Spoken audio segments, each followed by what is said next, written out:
Hey everyone, this is Aniket with the Power of Storytelling, and today I'm here with Alexa Heras. Hi Alexa, thank you so much again for doing this interview with me. Thank you, Aniket, for having me.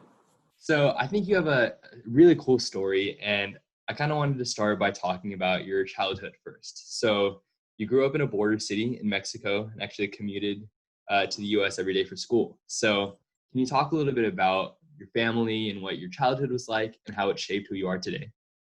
Yes, so I'm actually a first generation.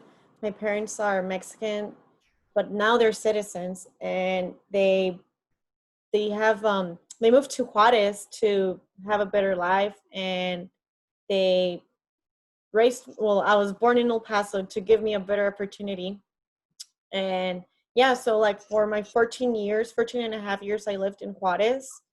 Social life, everything was Juarez except for education was in El Paso, and I would commute every single day. My dad would take us to school, and my dad works in El Paso. So, I mean, El Paso for me was only school, business, and shopping for clothes. Because my grocery shopping, it was also done in Juarez. So it wasn't until I think when I was like 15, about to turn 15 years old, that crossing the border, my parents were asked. They had the residents, and because my dad had has a business in El Paso, we were using the address for for their business as their residency address. And as a resident, you're not supposed to live anywhere else. So they were a little bit like skeptical, like, so where do you live? And like, you commute every day, you cross every day. And so because of that, my parents got scared and we moved to El Paso. And it was like maybe a few months later that Juarez got super dangerous. So that was like around circa 2006, 2007, 8, that Juarez got super dangerous. And so my life changed very drastically, even though I had always studied in El Paso and commuted every single day. My social life was very different. And I had to make new friends who lived in El Paso, because all my social life, all my friends were from Juarez. But it took me like 2 years to adapt. The first year I was still um, kind of like living in Juarez on the weekends. So during the week it was El Paso, weekends Juarez. And yeah, that's how my life changed. And even though it's a border town, and even though I went to school in El Paso, the lifestyle from Mexico to the United States is very, very different. First of all, the streets, that was a big difference that I noticed. In Juarez, in Mexico, the streets, there's light streets, and in El Paso, everything was dark. So that was unusual to me. I grew up in a neighborhood where there was a park where I could like walk, and in El Paso, it just happened that where my parents decided to buy the house, it was very lonely. Like, we didn't know any of the neighbors. It was very different. So it was a little bit hard to adapt. And even though I had classmates from school, I never really made a relationship with them. So eventually, a lot of my friends from Juarez also moved to El Paso because of for safety reasons, and my life was a little bit back to normal. So what do you think helped you make that transition? Because like you said, I'm sure the culture was very different from your upbringing in Juarez versus then in El Paso. The just like society, I bet, is completely different. So what do you think aided that transition? I think it helped that I was starting high school. So it was that transition of like a new life, right? Like when you start high school, everything's like new to you. It's a new chapter. So I got to meet a lot more people who were Hispanics who lived in El Paso. And I think what also helped me was that a lot of my friends also moved to El Paso because of the safety reasons. So it was kind of like my friends from Juarez were in El Paso, all of them. And that Hmm. helped me a lot. But I think it was mostly like uh yeah, like the transition of high school, like getting into that chapter, and you're getting to learn yourself, you're trying to figure out who you are, and it just happened to be everything all at once in my case. So moving into high school and then into college. Can you talk a little bit about your experience going into college and like basically what that journey looked like for you? Yeah, so for me it felt very like smooth. It was a very smooth transition. I have an older brother, 2 years older than me, so I looked up to him. Um, College wasn't much of an impact, at least from the first college I went to, because I did transfer. And the first college was University of Texas, UTEP in El Paso. And a lot of my friends were still at UTEP, like a lot of them transferred to UTEP. So it was kind of like being in high school again.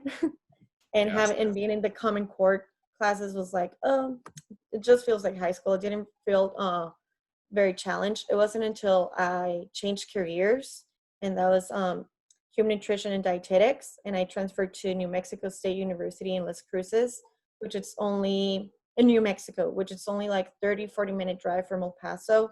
That's where I really felt the challenge, because believe it or not, even though it's very close to El Paso, the culture there, it's very different. There is a lot of Hispanics, but it's more Native Americans, and it was more of a white culture too. So it was Native Americans and whites, and a few white American, yeah, and a few Hispanics. So coming from high school where there was a lot of Hispanics, and like you would like walk into the class and you see a lot of brown hair and a few blonde blonde heads, and same for college at UTEP, and then moving to NMSU, all of my classes were blonde heads. So that was a little bit of a cultural shock for me, because I was not like used to seeing a lot of blondes. Just also because of like the environment I like socialized with, and yeah, so the transition to NMSU was a lot more challenging. I was also commuting. I was doing a drive from 30-40 minutes every single day. Even, I mean, you would think that the commute from from Juarez to El Paso would help, but I wasn't driving back then. My dad was making the whole drive. So now I'm an adult and I'm driving, so that was a little bit of a burden. I eventually got used to it. And I did try to move to Las Cruces, but coming from a conservative, Hispanic, traditional family, and being the first woman, my parents didn't like want me to go for college.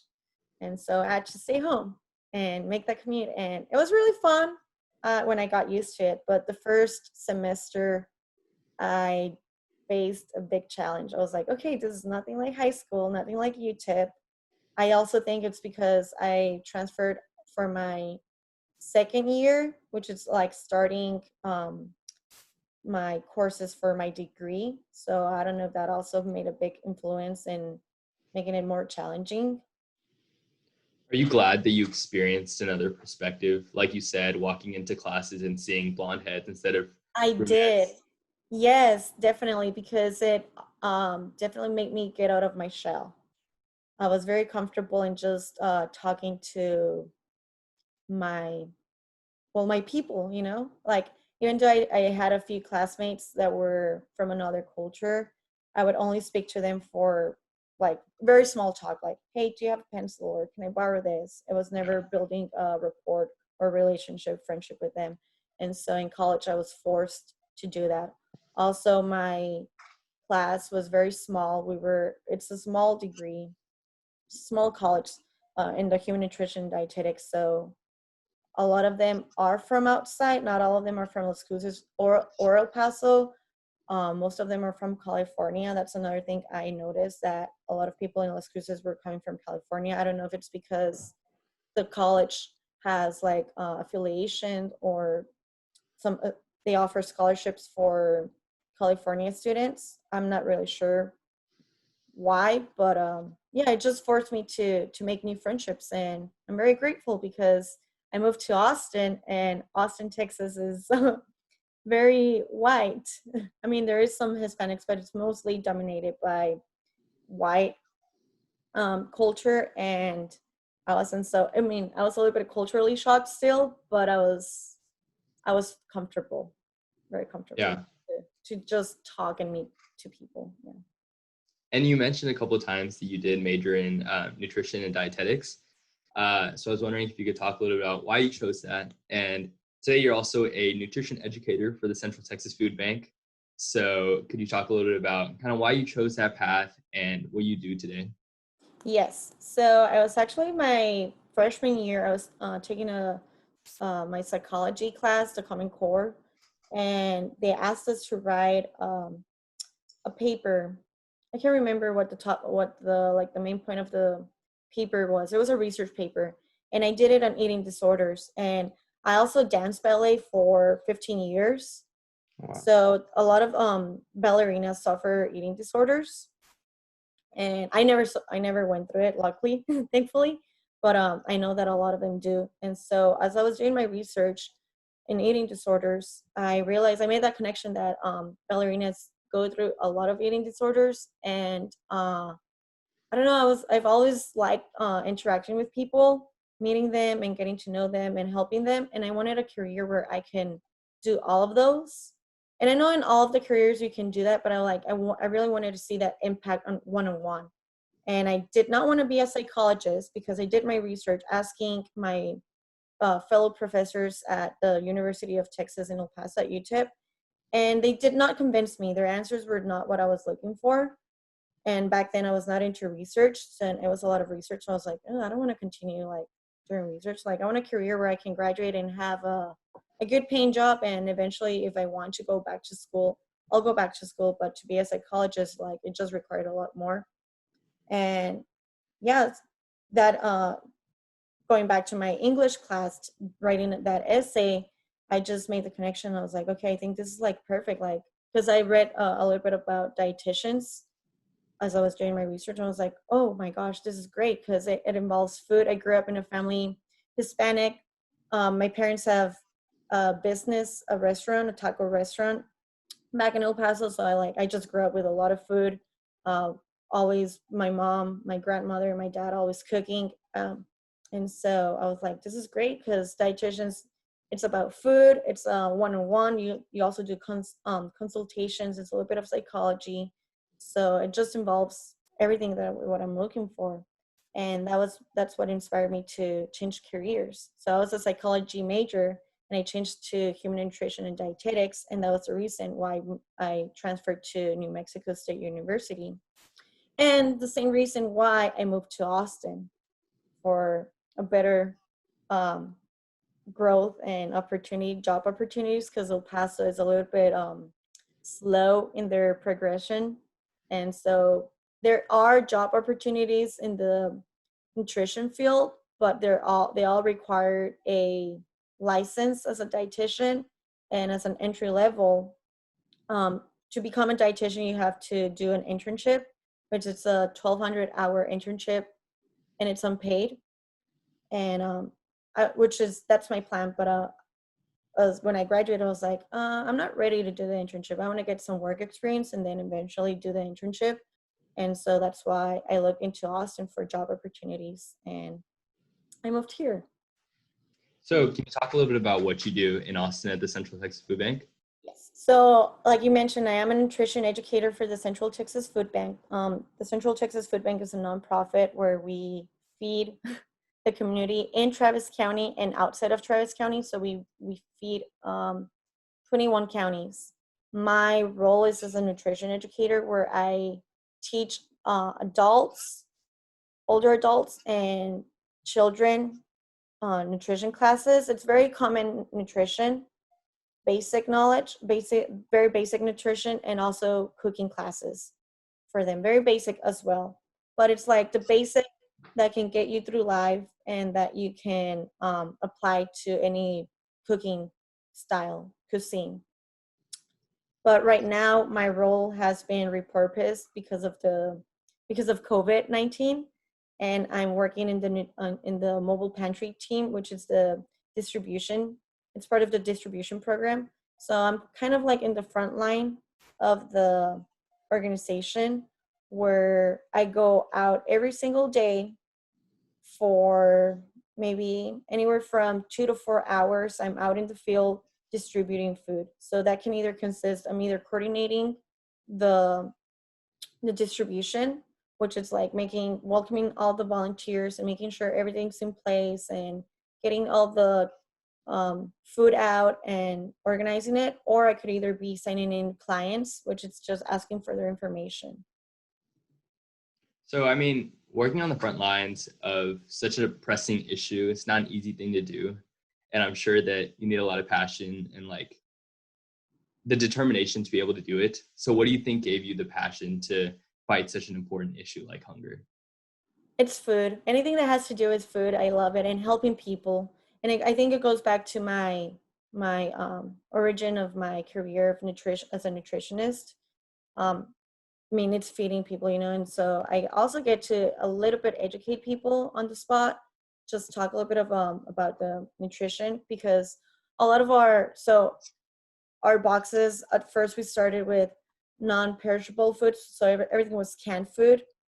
And well, I mean, canned food, it's still food, but it's canned. And so what else? There's not a lot of what you can do, right? So people were asking like, I don't know what to do. Like, how can I cook this? And I would just like give a little bit of my nutrition knowledge, and like I would let them know that it's still very healthy and all the canned food is low in sodium.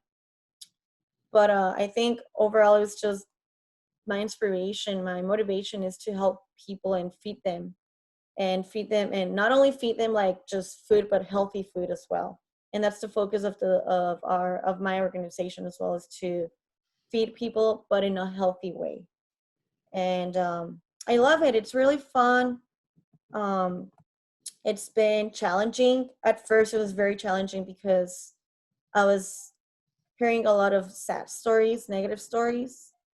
And I mean, you just carry that with you. I had to, at some point I had to like be a little bit less, be less